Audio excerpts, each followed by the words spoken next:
I'm having a pretty interesting morning. I just came here actually from doing right-wing talk radio from Amanda's office, and so I've had an interesting process really over the process of writing this book. Now, when you write a book called "Dying of Whiteness," and you're a white man in the present day, you realize that basically there's going to be a particular form of kind of conversation you're having, and part of what's happened over the course of my writing this book, it's been out about 3 weeks now, has been, I think, for me, a pretty remarkable process in which I've been able to have different kinds of conversations across different media outlets, and now it's great to actually be talking to real live humans because I've been doing a lot of this kind of media, and it's been interesting just to think about how many people in our country right now are suffering and thinking about these kind of bigger questions about how can we be nonpartisan about particular issues like healthcare, safety, security, education. These should be things that we're coming together on as a country, but instead they've become particularly polarizing issues. And so that's part of the reception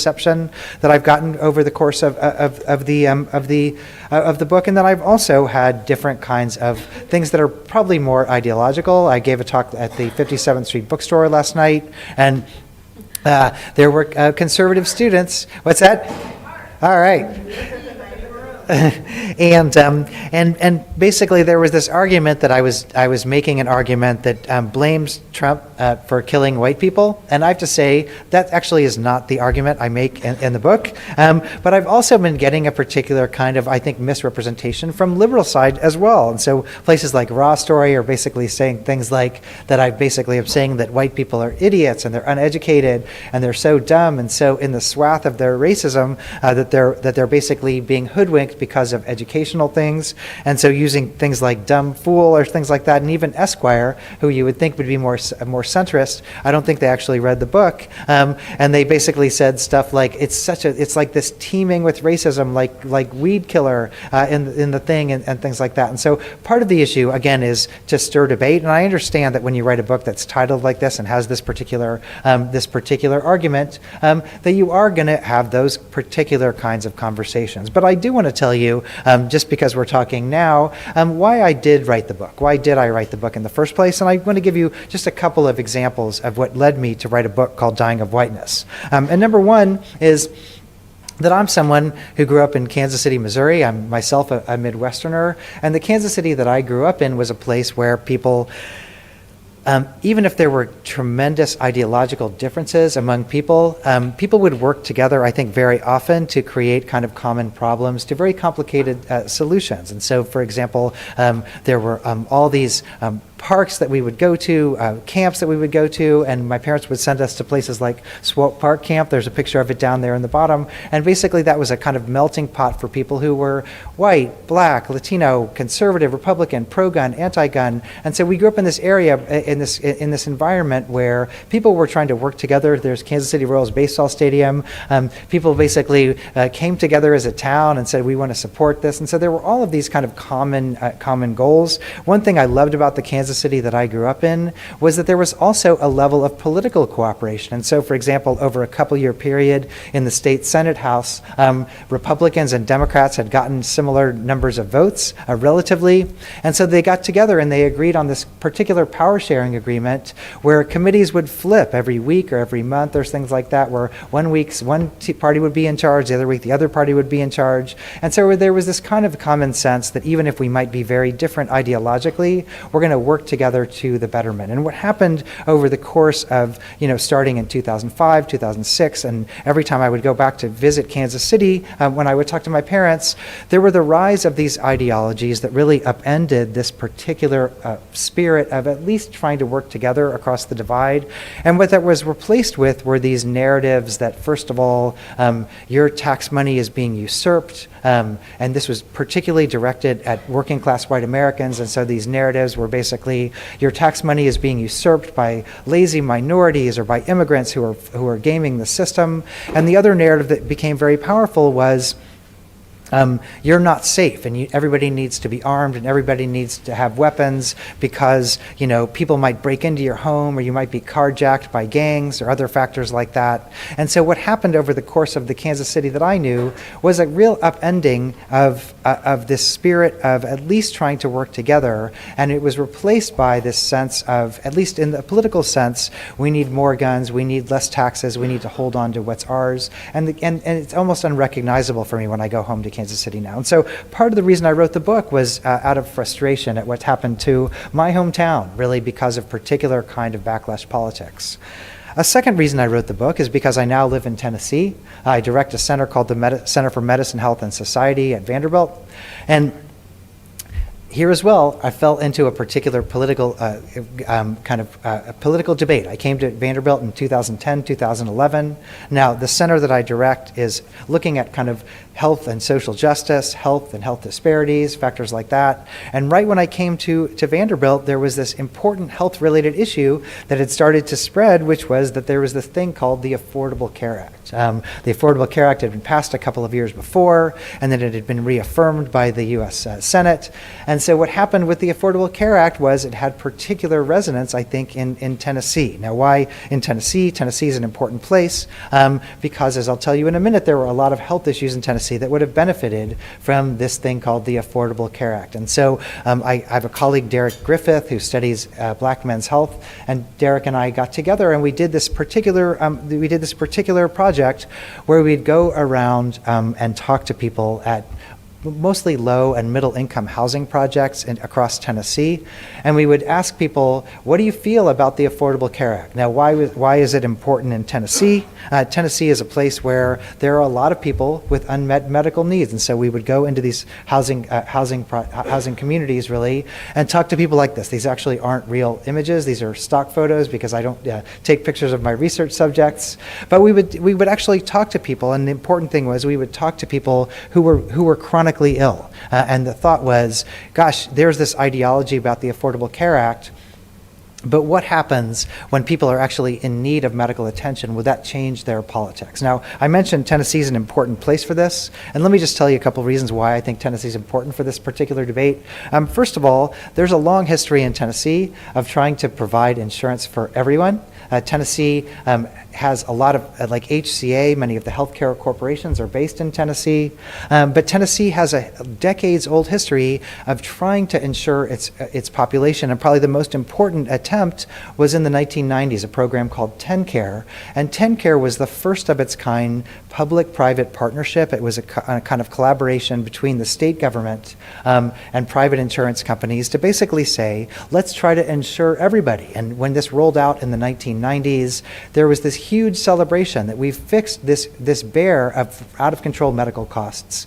And what happened when they passed TennCare in the 1990s, you can see in that bottom point there, is that all of a sudden 94% of the people in this state that had very low health insurance coverage, all of a sudden 94% of the people were insured. And this became what was called a Southern oasis. So all of a sudden other Southern states started to pay attention, and they started to say, gosh, Tennessee's doing this cool thing where they're combining public and private interests. They're trying to provide health insurance. Now, unfortunately, what happens over time is that when you just jump in and try to create health insurance for everybody, it turns out if you haven't insured people for about 30 or 40 years, people are really sick. And so the people who are joining the health insurance program are going to join who are not, it's not going to be like 20-year-old people who have never been to the doctor in their entire life. Instead, what happens is that people with a lot of unmet needs start to join the system. And so what happened was, all of a sudden, there was too much demand. There was too much demand on the system, and costs started to go up, the rolls started to go down, and really what happened after time was this program became a failure because they couldn't keep up with the cost and really with the need. And so here's a state that wanted to try to insure all its people, but it couldn't do so because basically for financial reasons and because there was too much unmet need. Another reason Tennessee is important is because we have really bad health outcomes and worsening health outcomes. And so if you look at indicators of health across Tennessee, we have worsening obesity, addiction, deaths of despair, chronic medical illness, and we also have worsening rates of uninsurance. So if you see the period leading up to Obamacare in 2010, 2011, there were just rising rates of uninsurance in the state. And as that happened, Tennessee's health indicators started to fall across the state. So basically, all these indicators of chronic illness and chronic disease, like unmet medical needs, rising rates of obesity rose over 70%, and Tennessee fell to like the bottom 40s in many leading health indicators. Along comes this thing called the Affordable Care Act, and I realize the Affordable Care Act is obviously quite a controversial program. And I think of the Affordable Care Act kind of as your first iPhone. Like it was something that they put out thinking that it's going to get, upgraded, improved. But even the first Affordable Care Act, when it came out, I mean, here's some of the text from the original bill. The Affordable Care Act gave free preventative care. So people in the community wouldn't get quite as sick by the time they came to the doctors. That's so important for Tennessee, right? The Affordable Care Act gave money for prevention and public health. Again, if you have a state where people are showing up to the doctor and they're super sick, why not put some money in prevention to up the pipeline, that kind of thing. There were new consumer protections, so people couldn't get thrown off the rolls when they got really sick or had chronic conditions. And that actually was the issue in Tennessee, where when TennCare started to falter, they had to throw people off the rolls. And so that couldn't happen anymore. And they would cover low-income individuals and families like the people that we were talking to in the focus groups. And so in many ways, if you just think about it on a factual level, the Affordable Care Act was kind of like manna from heaven in a kind of way, because here's this state, right, that can't afford, it wants to insure everybody, but it can't afford it. And it has crappy health outcomes. And here's a program that's going to pay for it and address exactly the medical problems that you're having in your society. And of course, the reality was a bit more complicated. So I've got tied up in all of these political factors and political things. And so what happened was all of a sudden, instead of saying like, gosh, here's a program that we really want, all of a sudden, outside of all the legislatures and things like that, people would be holding up, people may have seen this before, the Obama witch doctor poster, all these racist kind of images. And so there was immediate rejection. So as this is playing out, Derek Griffith and I start doing these focus groups across these low-income housing facilities across Tennessee. And again, the idea was, how do you feel about this? And we were talking again to people with chronic medical illness. So people would come to these groups and they would have oxygen masks, or they would be barely walking with walkers because of kidney or liver failure. I mean, really, really serious life conditions. And we would just ask them, here's this possibility of getting you better health insurance. How do you feel about it? And first of all, let me say that one thing we found in our responses was unbelievable bravery across the board. And so part of this didn't have to do with race or politics. Really, to be chronically medically ill and survive with that condition in a place like Tennessee is really, really hard work. And so the stories that people would tell just about surviving and staying alive were pretty remarkable. At the same time, what we did was we divided the groups into two. So we did groups of African American men and groups of white men. The whole book is not about men, but this particular project was. And we would basically divide them up and do a similar script for the focus groups when we would do these, which is first we would ask them, how's your day? What did you have for breakfast? What do you do to stay healthy? Tell me about your health practices. And in a way, the black and white men that we spoke to, there was a lot of uniformity. Everybody would say, gosh, I try to go for walks, but I go by McDonald's and there's the McRib and all this kind of stuff. So, people really did have very similar stories about just what it means to stay healthy in a place where there's not a ton of healthcare infrastructure. But something pretty interesting and important happened when we would shift after about 20 minutes of the group to say, okay, we're going to ask a political question now. Let's just talk about healthcare reform. And we wouldn't say Obamacare, we wouldn't say the Affordable Care Act. We would just say, who benefits? Who benefits from healthcare reform? We're all having this debate about whether or not to do it right now. And it was amazing how uniform the different racial responses that we got. When we would ask to the African American men's group, who benefits from healthcare reform, they would uniformly not say, it's us, it's black men. that what they would say is it's better for everybody as a society to have higher rates of health insurance across the society. So the kind of responses we would get were, it keeps costs down for everyone. I think as a society, we all benefit by having people insured. Someone has to protect the citizenship, not just black people, but protect us as a country, And so this idea basically that, and which is true, this is how health insurance works, right? Everybody buys into the system, and it raises the tide in the boat for everybody. So that is I think an adequate representation, which is it's not just about our group, it's about being part of a network, right? When we would ask the white men's group, again, working class white men, lower income white men, who benefits from health insurance, there would be this kind of silence in the room. Everybody was usually pretty chatty for about the first 20 minutes of the group, and then there would be this kind of silence in the room. And then they would say stuff like this. I'm 53, I had 2 heart attacks, I had a chronic cough, I work 12 hours a day flipping burgers, then I eat junk food and fall asleep.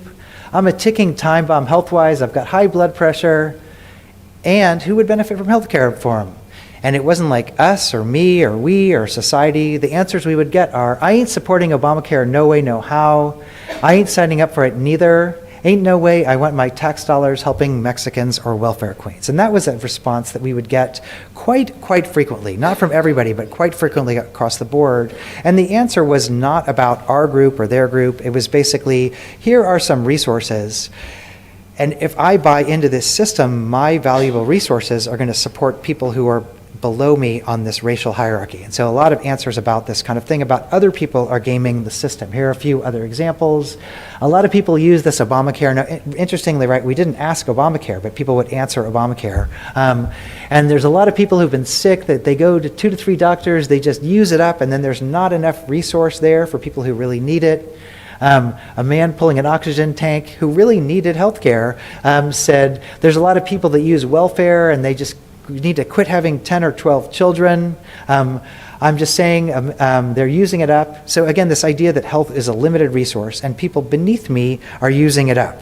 The worst thing is that we're pocketing all these Mexicans, all these mother truckers, their houses, their cars, their food stamps, we are paying for it. Now, this is interesting for a couple of reasons. One is that this is 2012, right? So this is before, Donald Trump was not in anybody's mind at this particular time, but there was this idea out there basically that we're not going to support this system because it represents this misallocation of particular kinds of resources, and therefore, and this is the important thing, we're going to lay our own lives down on the line in order to support this. It's basically people in this moment. And so the existential question that I really ask over the course of the book is, what were these men dying of, right? Here are these men in Tennessee. What were they dying of? And I give 2 answers over the course of the narrative.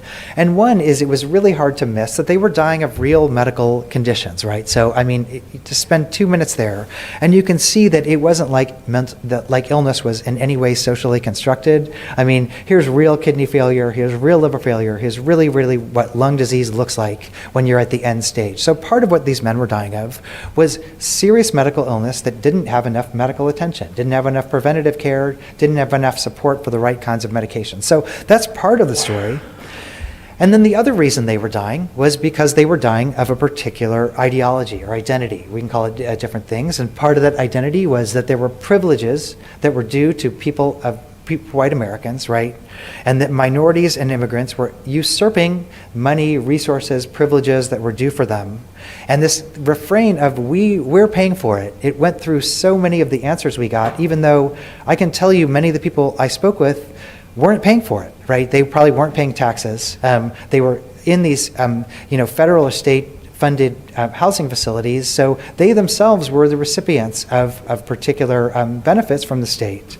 But there was this idea, basically, that this whole idea of immigrants and minorities were usurping resources that were linked to us. And then I think the most important point about this is that it wasn't just these men who thought this way.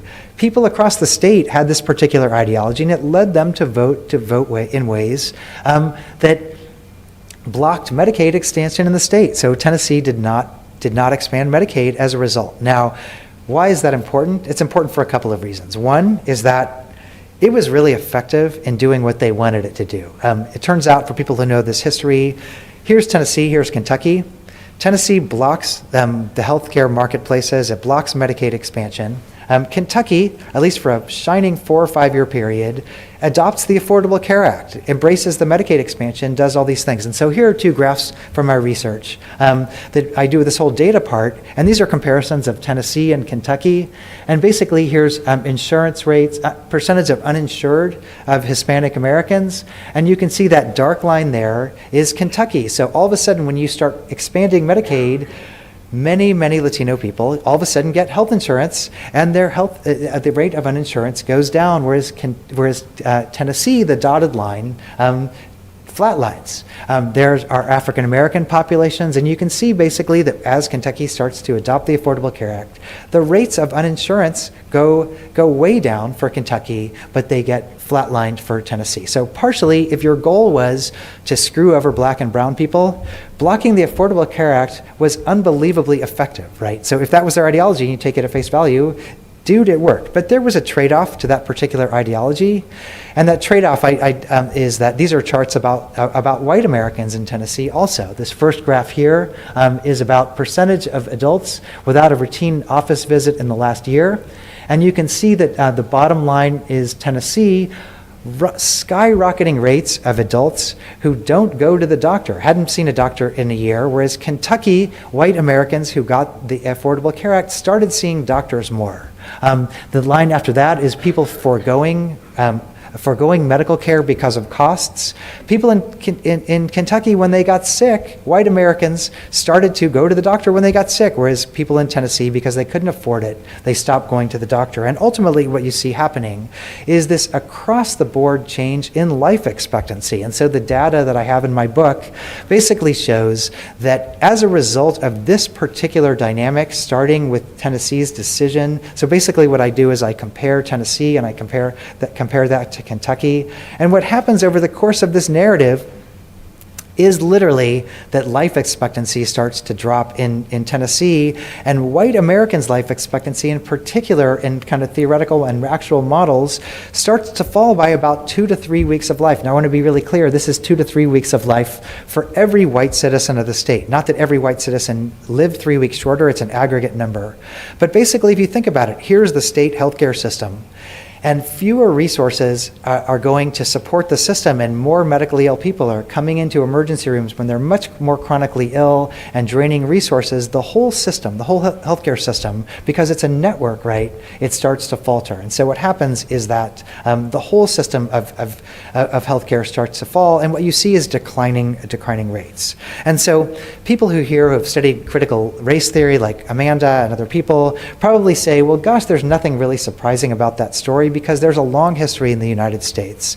If you look at just race theory and sociology, of white people voting against their own self-interests in order to basically block access to different kinds of things for communities of color. That certainly was at the foundation of W.E.B. Du Bois's idea about the wage of whiteness, a book that was written right about the period after Reconstruction. And Du Bois's argument basically was, here are these working class white people who are getting screwed over by white elites.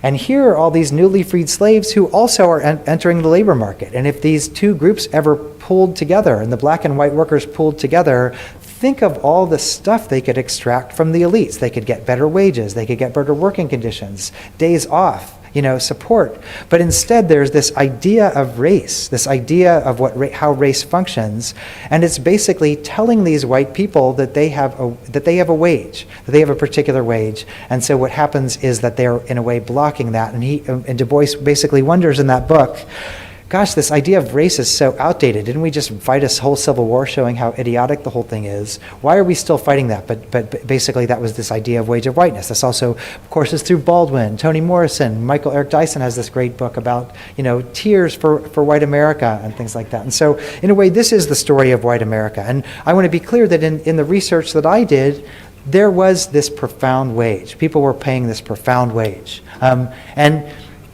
they weren't dumb, right? People were paying this wage in order to exchange it. Again, almost similarly to this Du Boisian notion, this idea of white privilege. And that even when they were faced with this reality that corporations weren't going their ways, were getting the benefits, not them, they still continued to support this. Now, on one hand, you could say, gosh, that's crazy, right? It goes against what we might think of as the core, drive of, doesn't everybody care about their own self-interest, their own longevity, their own health?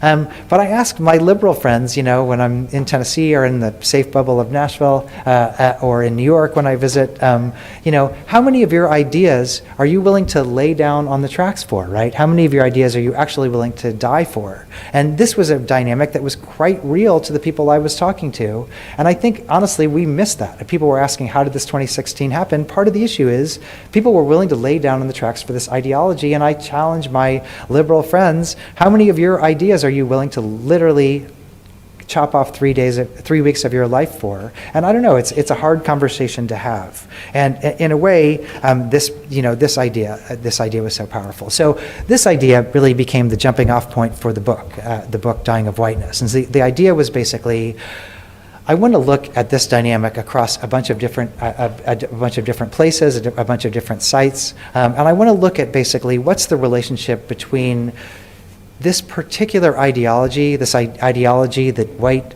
populations and often white working class populations are being given a wage, a benefit, something like that. And I want to look at that and think about what the effects are on their mortality. Where are the other places that white Americans are being asked to make this particular trade-off, to trade what you would think of as population level health, and their own population level health? Where are they asked to be given that trade-off and in a way getting this particular identity? And so that led me to 3 particular sites. The book starts in Missouri. These are very different stories of race and of place and of other factors. But the book starts in Missouri, and I look at basically the rise of the NRA in Missouri and politics that basically end up having a lot of populations embrace expanded gun rights, this idea that basically anybody can be armed anywhere, and the kind of racial coding that went into getting people to support that particular political stance, even when white populations started dying of gun suicide as a result of these particular policies. So that's part number 1. The second part of the book, I go to Tennessee and I do focus groups with white Americans who themselves would benefit from the Affordable Care Act, but because of this ideology of Mexicans and welfare queens, they're wanting to block it. And then the last part of the book is, I thought, pretty interesting. I went to Kansas. Kansas used to have the top 5 public school systems in the country, and then there was this massive GOP tax cut in 2014, and what happened was all the schools, all the roads, all the bridges, all the infrastructure started faltering, including schools that people sent their own children to. And so I started asking people, how can you support policies and politicians who are in a way taking away resources from your own children and giving them to the very, very wealthy people and corporations. In each locale, I try to tell a different story about what are the issues, what are the attitudes, what was gained, because I think it's important to note that people who had these ideologies were gaining something, right? They were winning elections, right? And so that's a point that's hard to overlook. And so in a way, what it meant to be on the particular winning side of the side. But again, it came at a cost, and what I'm interested in is a mortal cost. A few quick disclaimers. I get asked a lot, is this about education? And I want to say, it's not about education, right? A lot of the people who I spoke to really knew much better than many people I know how the Affordable Care Act worked. They knew where their tax dollars were going in the tax cuts. So it wasn't like if I just told them about the Affordable Care Act, they were going to wake up. And the other thing was, I definitely talked to a lot of working class people, but I also talked to a lot of very, very upper class people who said things about race and ideology that were very similar. And so that's why I framed the book about whiteness, because my point is basically we have to understand how whiteness works, and also, of course, socioeconomic status, but that's just part of it. So part of the issue is, I think education is important, but if you think you're just going to go educate people about these issues and they're going to change their mind, then I've got a 2016 election to sell you. It's also not about whiteness as biology. So I also try to make quite clear that I'm not talking about any formulation of whiteness as being, about some kind of constitutive whiteness. In a way, the issue is that there are shifting meanings of what it means to be white, and there are shifting meanings over the course of the research I do, and certainly in these states. So many of the states that I study, Missouri, Kansas, Tennessee, used to be much more communal. There were these kind of master narratives of whiteness. They were also about creating resources and infrastructure across the state. Let's better the entire state. And what happens over the course of the period of my research is that these narratives of whiteness that are based in backlash against immigrants coming and minorities taking everything and that kind of stuff, they become the dominant scripts. And so in a way, whiteness itself is this mutable construct that I think is important to note. My book is also not about trying to change people's minds. And I say this in a way because I've spent just a lot of time in gun country, talking to people who care very, very strongly about their guns. And I'll tell them about my research, and I'll tell them, I'll admit, like, I'm somebody who feels like there should be more regulation on the purchase and where you can carry guns. And I think states that have those policies do a lot better, especially if neighboring states also have those policies. But then the people would tell me, like, okay, what argument can we make to you to make you more pro-gun? And so I think about it and I'm like, you're right, actually, there's nothing you could probably say to make me change my position. And so this idea of not changing people's minds, I think is important because, again, I didn't see that as my goal. And the final part is just, there are plenty of democratic initiatives over the course of, American history that have done a similar kind of thing, asking democratic voters to support policies that are bad for, urban policy or vaccines or HIV, all these kind of things. There's a zillion examples of people getting screwed over by the politicians that they vote for. So I don't think this is just a Republican issue. Really what I'm interested in over the course of the book is about health policy. And so the question for me is, what happens when these ideologies of resentment, these ideologies that people are going to screw you over, that are based in this particular form of whiteness that becomes this master narrative, what happens when they enter into state level politics? And the reason I say that is because all these policies that I've been talking about were once fringe level positions, and when they become policies that take over the governor, the state senate or something like that, everybody's health suffers. And so that's really the idea, is that this is a book about policy. Now, again, I just say a couple more things. And that is that it's important to note that people saw this as a gain, right? A lot of people that I spoke with saw this as a trade-off that they were willing to make. And so for them, the idea was basically, yeah, Trump is blah, blah, blah, blah, blah, but he's looking out for our particular interests. And there was something powerful. I mean,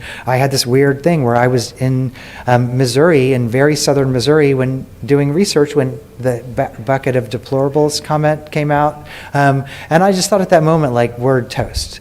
Because what happened at that moment was this idea, one party cares about you, the other party doesn't care about you. And so this thing that came out was basically, here's one side that's looking out for us. And the other thing is, people there basically said, I care about things more than myself. I care about courts. I care about abortion. I care about all these kind of things. So from their perspective, in part, this is a trade-off, right, that they feel like they're winning. What I'm trying to show is that there's a cost to this particular winning. And really, when you track this across aggregate population health levels, what I try to show is that the cost of the policies themselves, the actual cost of the policies, becomes, in a way, a risk factor, right? And so if you're a working class white person and you support policies that are anti-government, anti-immigrant, pro-gun policies, the way they are enacted in these particular states, these factors become as dangerous to you as asbestos or secondhand smoke. They actually become risk factors. And I think for me, the kind of take-home point of the data that I show in the book, and I'll just read it, is that this is partially the bargain that people are making, that white America's investment in maintaining this place atop a particular racial hierarchy, in a way, this investment in a sense of whiteness, as opposed to, the mother truckers and the Mexicans and all this kind of stuff. That in a way, you see this irony where these policies end up at a demographic level, making whiteness itself a negative health indicator. They actually shorten the lifespans of white populations. And so in a way, the point is that the politics that on one hand are making white America great again, end up literally making white lives harder, sicker, and quite literally shorter as a result of these particular policies. Now, this is also important because the worst part is you would think that we would say, gosh, look what's happening in Tennessee or Kansas or Missouri. These are leading to decreasing health for people, right? Let's not do exactly what they're doing. Let's do what we're doing in states that actually have improving health. But instead, the minute that the Trump administration starts implementing policy, we take all of these policies. In other words, DeVos's education policy is built on the crap that they did in Kansas that led to skyrocketing high school dropout rates and shortened life expectancies. We're now nationalizing, rejecting, blocking the Affordable Care Act. So all the things that were shown as bad with Trump administration, they became national policies. Let me ask a really quick question. I could talk for about 10 more minutes, or we could go to Q&A. I have a few other points, but I want to be curious of the time. So let me just give you a few concrete examples, and then we'll do the Q&A. So let me tell you a little bit about Missouri. Missouri, again, a place where I grew up, a state that had a long tradition of gun ownership. People grew up hunting. They had guns that were passed around in their families. So Missouri is a pretty interesting place, right? Because many people in Missouri knew how to handle guns, but there was also a long history of regulations. So nobody minded really all that much for the most of the time. But I did an interview with a guy whose family owned a gun store in Joplin. This is a picture from their family store. And basically what would happen is that's his mom. You'd have to go pick out your gun. But before you could get your gun, you had to fill out this particular paperwork. They would rush it over to the sheriff's office. The sheriff had to approve you as being somebody who could carry a gun. They'd rush back. So this process took about between 5 and 10 minutes, where you had to get a permit in order to be able to get a gun and carry it. And what happened in Missouri was that system was in place for decades and decades and decades until 2007. When NRA-style politicians start to take over, and they start to basically obliterate all the gun laws in Missouri. So in 2007, they repeal what was called the permit to purchase law. You didn't have to get that permit anymore when you went to get a gun. And then in 2014 and 2016, there were these guns everywhere bills that basically said that you don't need a permit, that anybody can get a gun, they can carry it everywhere. And you might be thinking, guns, that's a Second Amendment issue, that's not a race issue. Why am I talking about this in relation to race?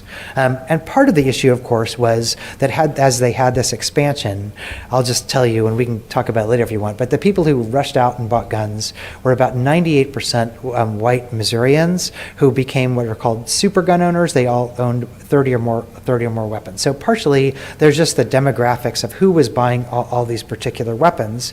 But there's also a particular history of gun ownership in this country that influences just ideas about gun in places like Missouri. Now, Missouri is a place where this idea of the white citizen, protector, patriot is very profound.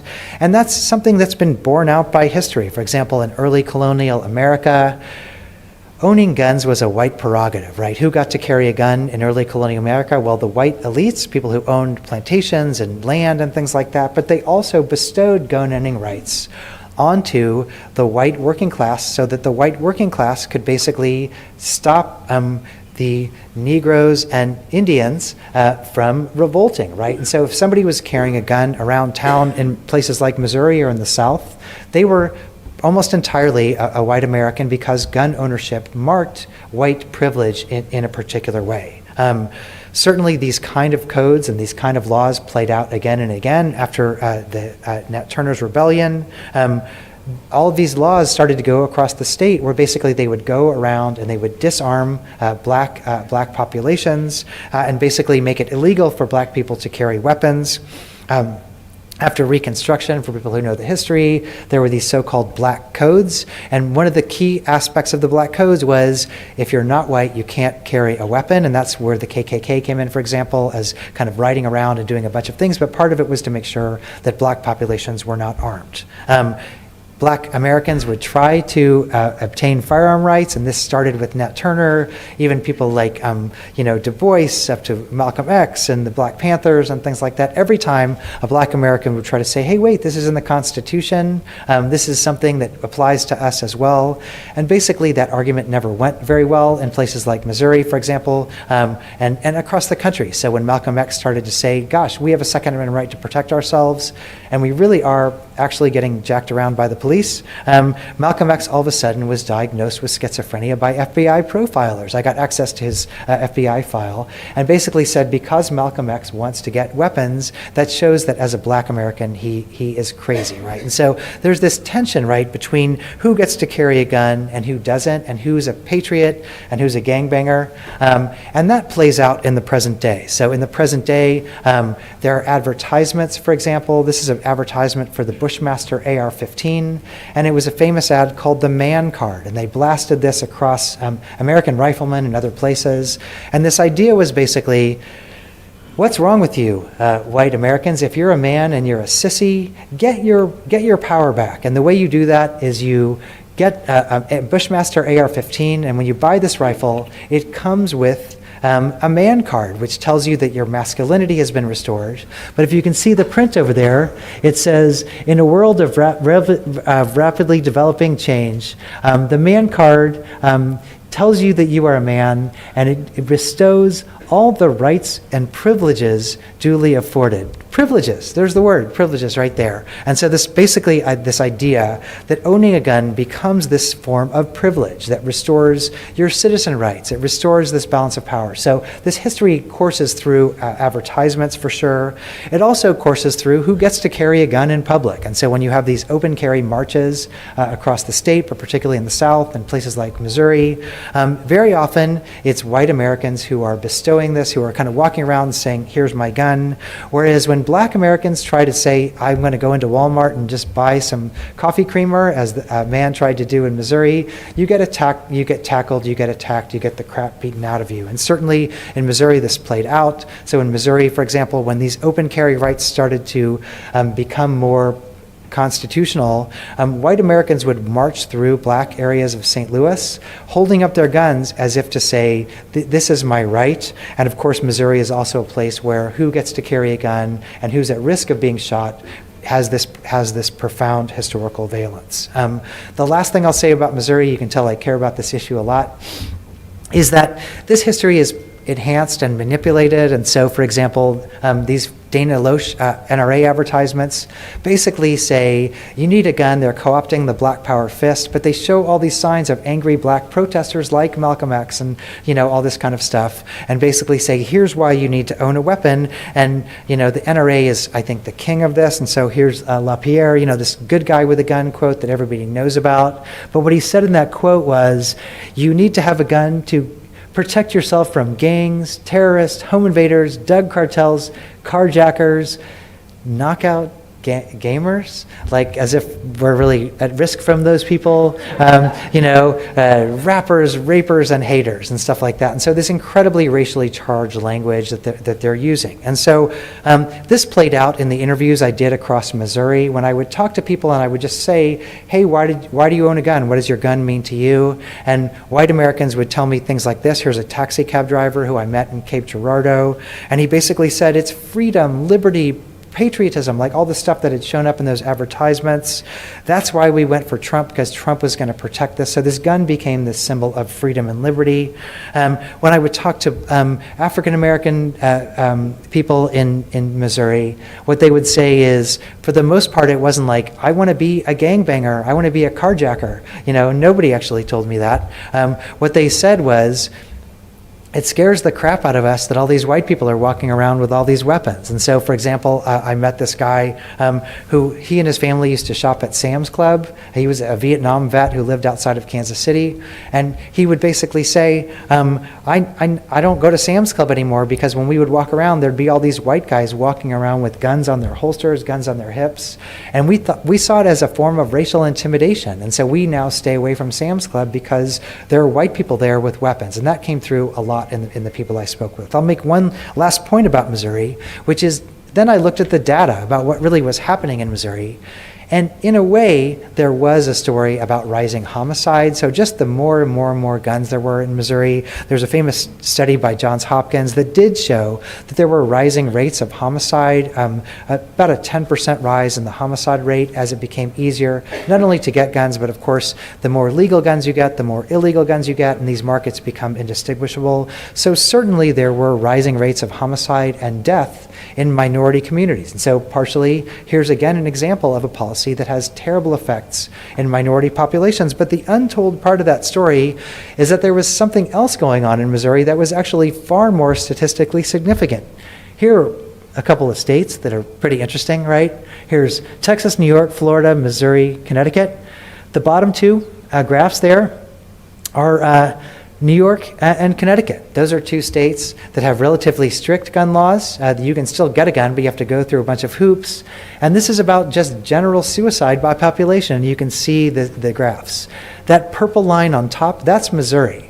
And so basically you can see that Missouri had these downward trends, and then around 2007, when all this stuff starts to get easier to get guns, what dramatically rises are rates of suicide in Missouri compared to suicides in other states. Now, who commits suicide by gun? Here's a graph about that, and it turns out, I'll save you the thing, basically about 85 to 90% of suicides are by white men, right? White men are the people who are dying of suicide. And so here's another example of this policy that basically is dramatically worse for white men, white male populations, even though they're the ones who are pressing for it. And so basically in the book, we do this big kind of data analysis, and the take-home point of this is that owning a gun becomes a risk factor if you're a white man living outside of a city in Missouri. So the same policies that you're pushing for end up being more dangerous for you than terrorism, lightning strikes, dog bites, all these things combined. And so what you're doing is you're creating whiteness as a category of risk. And so that's kind of the point about Missouri. And I'll just say in conclusion that that's a similar argument I make in Kansas, where in Kansas they do these terrible tax cuts, right? They eviscerate the schools. And certainly there were all these arguments I heard in Kansas. And so on one hand, many people were up in arms about these tax cuts and basically said, we can't go down this path. We can't, it's ruining everything in our state. But other people, I don't know how this happened, but they would say, all these black communities are taking all our tax money and they're buying party buses. The districts, everybody was talking about party buses. So I would go to the minority school districts and I'd be like, do you guys have any party buses? And people look at me like, what are you talking about? Like, we can't have textbooks or something. But this idea of party buses was so profound. Now, what happened with these tax cuts is it worked in a certain way. If you were trying to screw over minority populations lost a dramatic amount of wealth. And minority populations also upended many of the gains in Kansas they had had since the Brown versus Board of Education decision. And so you can see, for example, that African American and Latino students have rapidly declining scores on math and science exams. And so certainly if you were trying to create a hierarchical system, it works, right? This kind of thing of defunding is profoundly powerful, but the only problem with that is that the biggest people who got screwed over the most were actually working class white populations, because they saw the highest dropout rates. They saw the biggest declines on fourth and eighth grade reading exams. So white populations actually saw the worst. So it was this trade-off, this particular trade-off. And in a way, I talk about dropout rates in Kansas. And of course, the irony here is that what happened was, on one hand, this became a profound risk. I calculate how many days and hours of life were cost for white people in Kansas by these tax cuts, and I find that it was nearly 70,000 white years of life after the tax cuts were caused by what happened with people dropping out of school. And yet, of course, the Kansas program wasn't a canary in a coal mine. It was what happened with the entire country where we created this tax bill. So the last slide I'll just say is that I hope the take-home point I'm trying to make is that even though there is a fantasy that you can enact social policy that's going to privilege your own group and screw over groups that you think are trying to take away your stuff, it actually doesn't work that way for the most part, because we're actually all connected. And the minute you start talking about policies that are about schools or infrastructures or safety, the unfortunate truth is that there's this fantasy that's propagated by the aura around these policies, which is that you can do this thing, but it turns out everybody falters. And so part of it is just to suggest that we're all connected. And in a way, I talked about this on conservative radio this morning. The guy kept trying to push back on me, and I just said, I did all this research. I can't think of one GOP policy that actually improved population level health. I was asking him to help me find one, right? But in a way, there's this across the board narrative where this narrative is so powerful. But in a way, what's happening is if you just look at the health data, it's incredibly powerful what happens. And so in a way, the pressing question is about this narrative of whiteness, right? This narrative of whiteness that's under attack, that's losing resources. And I think that's the challenge for our time. As white Americans, I think we need to push back very forcefully to call whiteness what it is, to say that actually Donald Trump doesn't get to be the person who defines what it is to be white America, that there are other models of whiteness that are more generous and kind and diverse and everything else. And so in a way to push back, not just about policy, but actually about race, I feel like that's a challenge for all of us going forward and also for politicians, and really just keep pushing the message about who wins and who loses by this particular narrative, and to highlight the toxicity of it. So thank you very much. You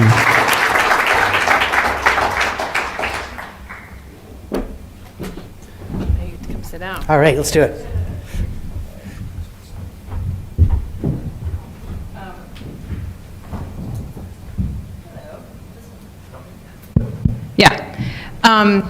Hi, everybody.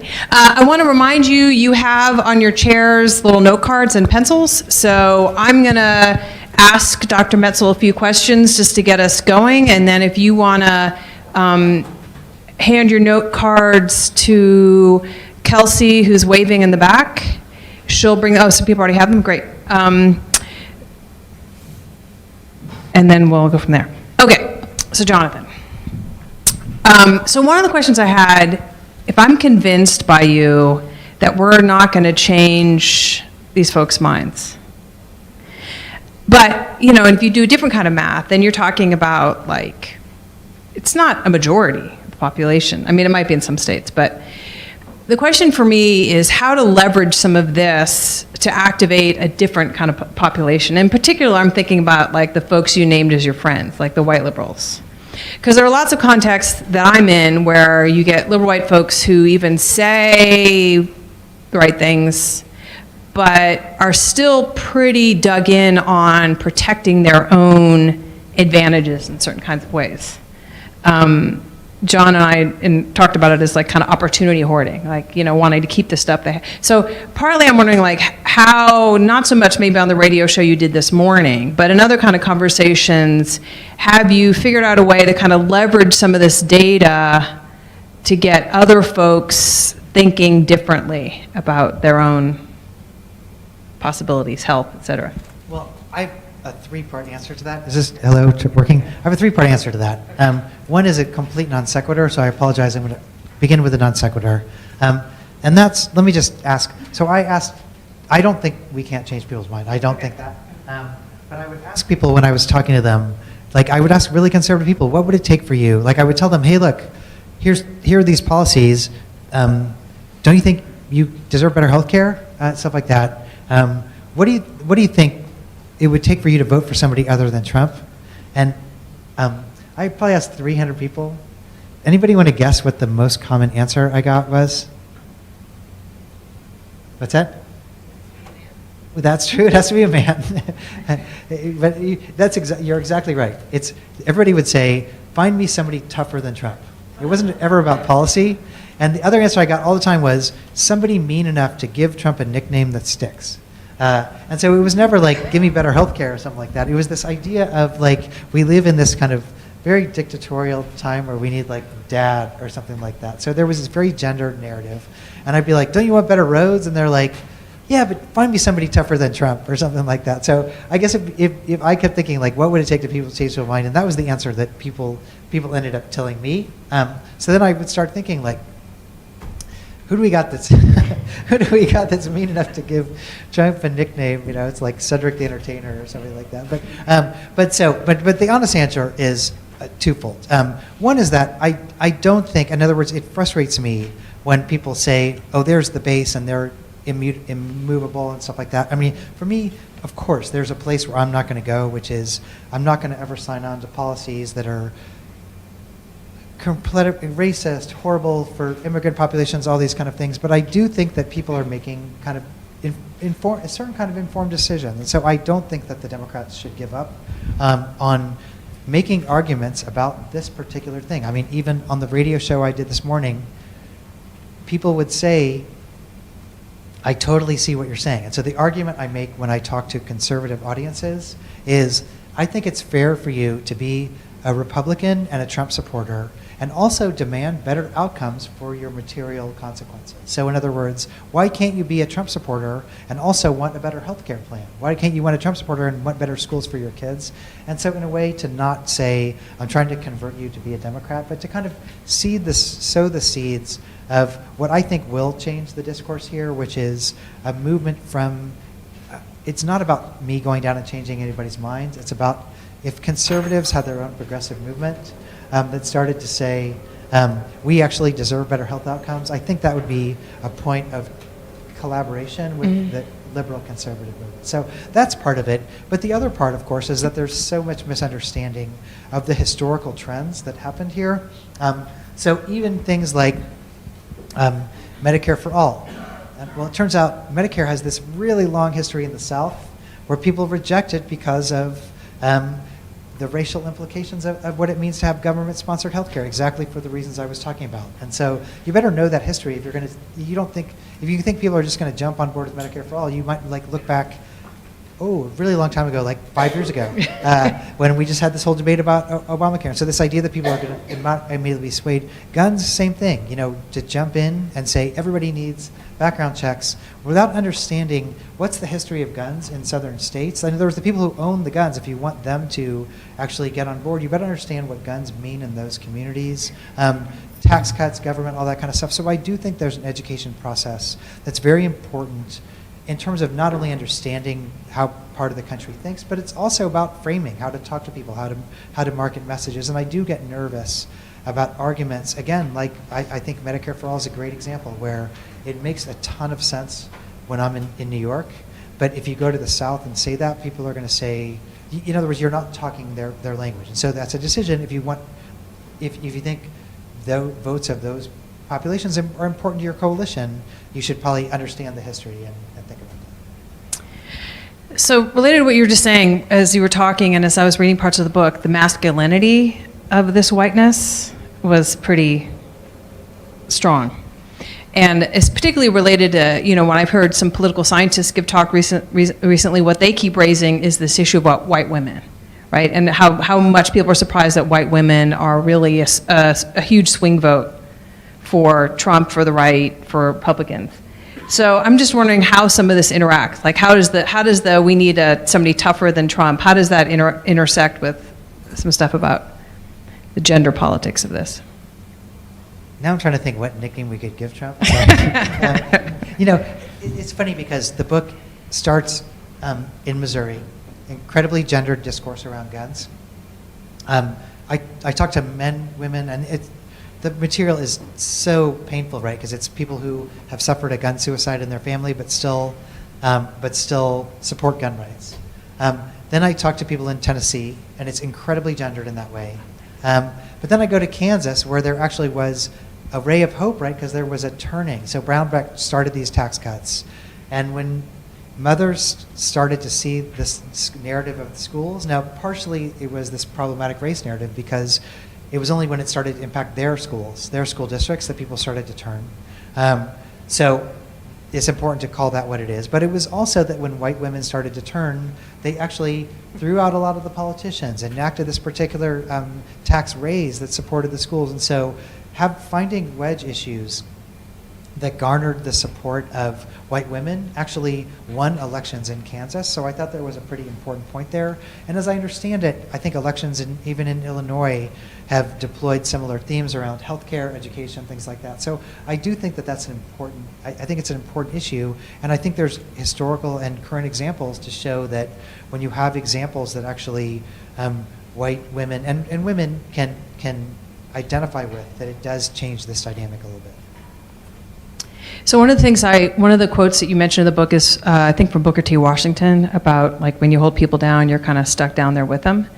And it reminded me of a conversation I had with a group of young people at Mississippi State University a couple years ago, talking to them about how education in their state was some of the worst public education in the country, and particularly how white students were completely unaware of the racial history of their state and the way the state had completely disinvested from public education post-Brown.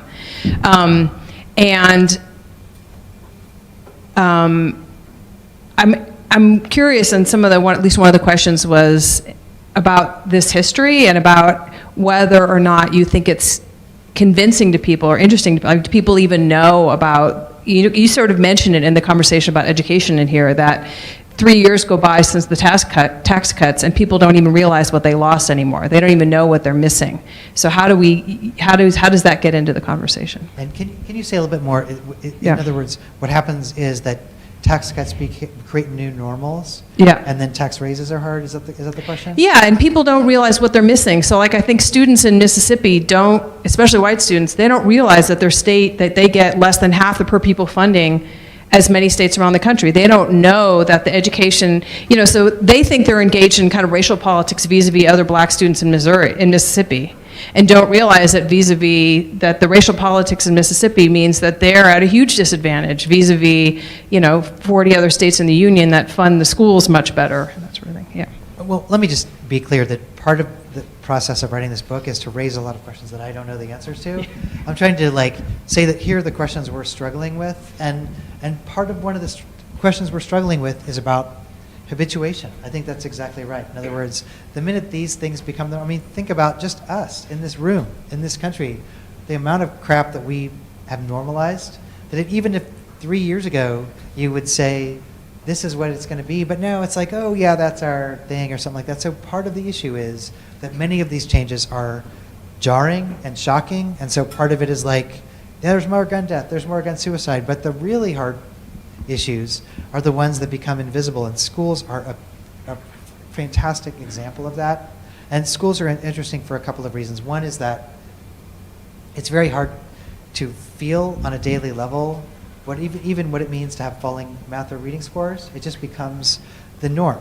The other thing about schools is that parents are the drivers of a lot of stuff in schools, and the minute their kid graduates from school, then it's a bunch of new parents, and they just come into the system and they don't know the way it was. And so the kind of cyclical nature of this. And so in a way, it's so hard because, again, on one hand, it becomes the norm in a way. It becomes what we habituate, and there's this incredible politics to that. And so, I don't know, I feel like there have been turning moments, even when Obama got elected the first time, of there's a promise to do better. We can do all this kind of stuff. But there also is a real nostalgia. In other words, I don't know why Democrats don't play to this more, because Trump, certainly this idea of make America great again and stuff like that. I feel like this idea of here's how the way things used to be or something like that. I feel like that's a narrative that's ripe for being co-opted in a particular way, and schools are a great example. But again, so many of these changes are silent and normal, and again, they play out along lines of race that are already seem to make sense because they're cultural scripts. So I'm going to try to combine a couple of these questions, and you can do whatever you want with it. So one of the questions is about the argument that we sometimes make, and this reminds me a little bit about a big report that came out in Chicago a couple of years ago about the cost of segregation.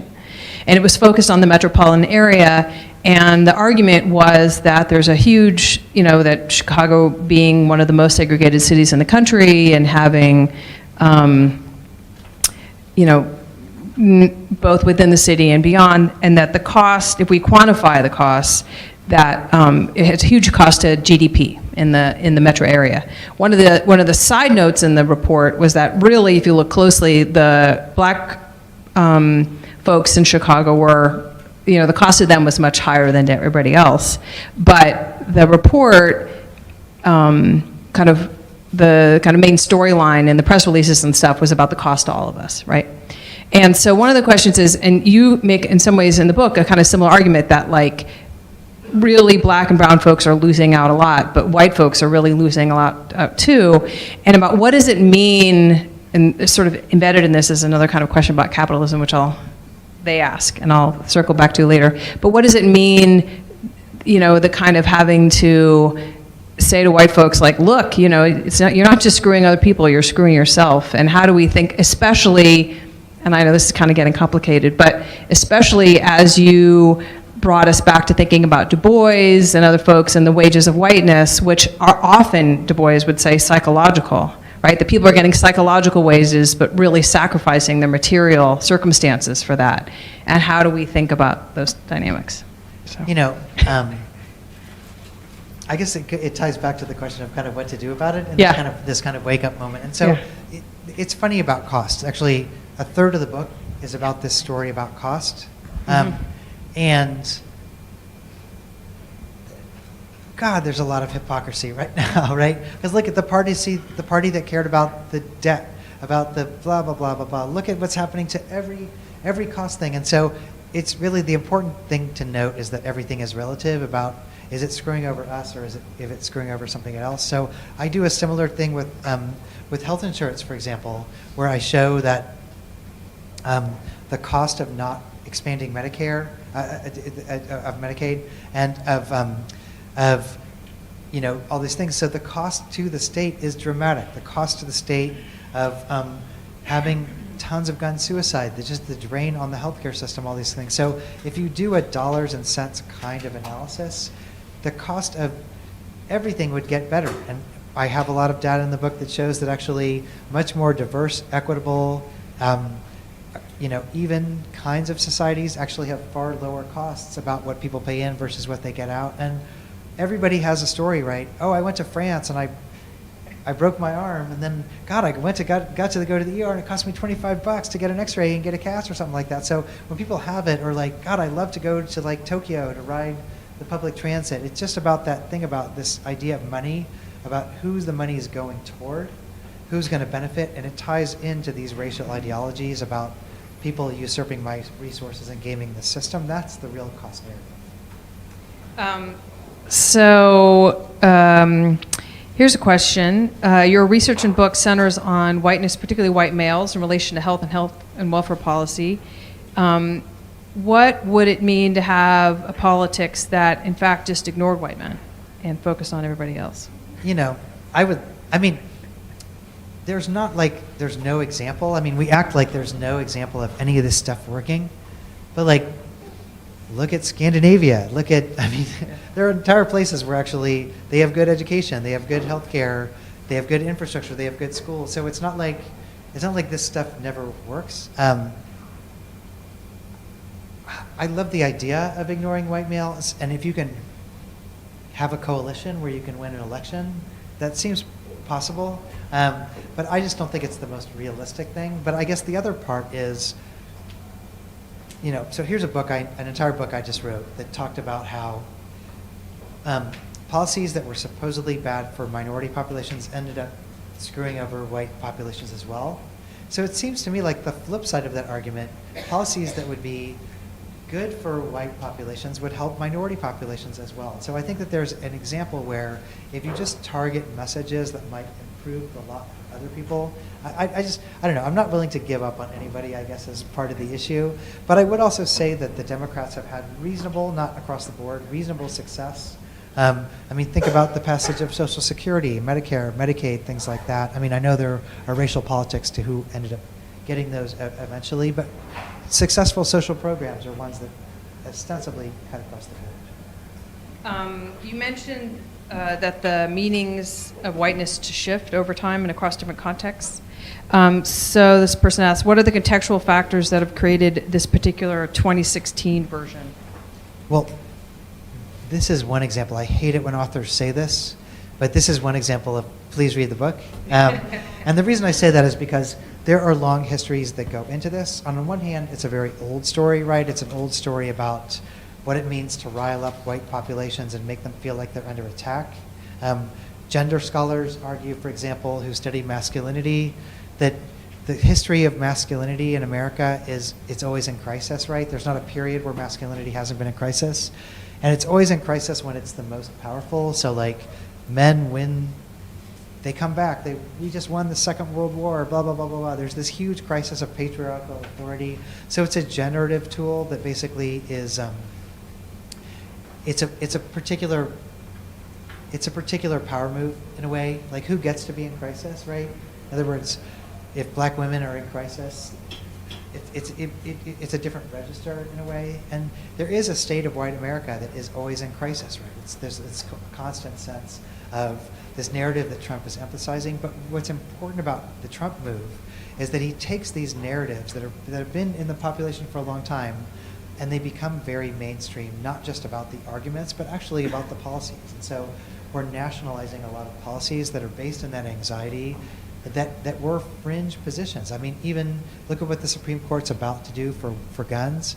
These were incredibly fringe positions about the idea that you don't need a permit, the idea that cities can't set their own gun rights. I had a piece in the New York Times 2 weeks ago that talked about how in the fall, the Supreme Court on its docket has a move that's going to make it impossible for a city like New York or LA to set their own gun policies.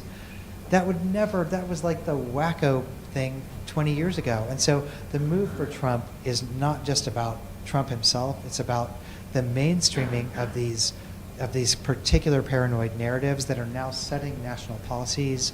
Are just going to reify all of these issues. So one person asked, when you're talking about the history of the Second Amendment and the right to bear arms and its connection to colonialism and Black lives and activism, can you also expand on how this came to affect American Indian lives and sovereignty historically? You mean about the spread of weapons and stuff like that, or? Yeah, you talk about how the history of the right to carry is so deeply white and shaped the kind of. Yeah, well, I mean, not having weapons led to the slaughter of Native American populations, and so keeping weapons away from Native American populations was part of this racial narrative, and so so that was like the first testing ground for a lot of these policies. So it was genocidal in a particular way, and it was by design, right? That the gun became the symbol of power and authority and patriotism and all these kind of things. So yeah, it was pretty much genocidal. And if you look at a lot of these early histories, leading up even to the Bill of Rights and the Constitution and stuff like that, it was about suppression of revolts of other populations who were trying to get arms. And so even the whole Second Amendment and militia that shouldn't be infringed and all that, it was about suppressing slave revolts. And so part of it was to encode this right of gun ownership to be a white privilege in a particular way. So this racial history has been embedded, and certainly that has huge implications for Native American populations, absolutely. But it just, I don't know, I could go on about the history of the Second Amendment, which now is so like this transcendent document, but for people who know this legal history, like the idea that even individuals were militias is only from 2007, 2008, so it's very recent. I'm going to ask this question, but I have no idea what the context is. So it's about health policy. Can I ask the people who asked it what the context is? Yeah, if you don't understand it, you may understand. One example of health policy Republicans do not oppose is the federally qualified health centers. So what happened there? Does that mean anything to you? Who asked the question? Do you want to? Phil? Oh, yeah. Please. I don't know what I was thinking, but so I suppose I was thinking about like potential sort of public health policies that they're not like facing that sort of racial opposition, So I'm wondering if it's an example of health policies that are not. I suppose I'm saying not all health policies are, used in a way racial sort of. Again, I want good examples of this. We have a Republican president right now. I would love for that president to institute policies that have good health outcomes for population level health. And so and there are Republican-run states that have reasonably good health outcomes. And so I think that generalizing maybe what's happening in particular states that might be a lesson for other places might be an important lesson. But even health centers, even opiate addiction centers, even care for veterans, all these things that are ostensibly good examples of this end up ultimately being based in this austerity politics where they end up being bad. And I can think of a zillion examples of things that seem on their face to be good. Veterans health is a perfect example. Like, let's privatize the healthcare system. Well, let's dig really deeply into what is actually going to happen to veterans care and who's going to benefit from that and what that's going to mean. Not that I think the VA is the perfect system. All this push for opiates because, white populations and deaths of despair and all this. Well, let's really look at what's going to happen when you institute particular funding models. It does end up enriching people and screwing other people. So if there was an example of that dynamic not happening, honestly, I would love that to be the case, and I struggle with finding them. I mean, I'm sure they're out there. Maybe you have one that I'm not thinking of. Tell me. Not right now, I'm sorry. Okay. I suppose one of the things I think about is medically underserved area, right? I'm sorry, what? It's called medically underserved area. That also federal, Yeah. health policy that sort of benefit low-income, area. Yeah. Well, I mean, again, I'm all for that totally, and again, it's not like there's nothing good happening anywhere. So I'm sure there are good stories in some policies. I will say that the foundational people who created the mess that I just talked about are the people who are running the show at the federal level right now. I'll give you an example. People may have heard of the Fed, and that Trump just made a new nomination to the Fed, and it turned out the enlightened gentleman who is the nominee is the guy who was one of the architects of the Kansas tax cut debacle, and he was the guy who basically argued for an oasis of a flowering small business. And it turned out that within 2 years of this tax cut, Moody's and Standard & Poor's dramatically downgraded the state's credit rating. Nobody could get a loan. All these infrastructure, they had to borrow against the highway fund, all these things. So he's the guy who's now at the Fed. The person who was one of the champions of this horrific education policy is now the head of the Department of Education. The people who were the core of the people who were trying to repeal Obamacare, they're the people who are heading Health and Human Services right now. So I'm also trying to show that maybe there are individual good examples, but the people who are the architects of what I'm showing are disastrous examples. They're the people who are setting national health policy. So for me, that's the bigger story. I apologize to those whose questions I didn't get a chance to read. I think we're going to end there, so please join me in thanking Dr. Metzl for coming today. In case you're interested, the bookstore is selling the book in the back, and Jonathan will hang out for a few minutes if anybody wants to get it signed. Thanks very much for coming.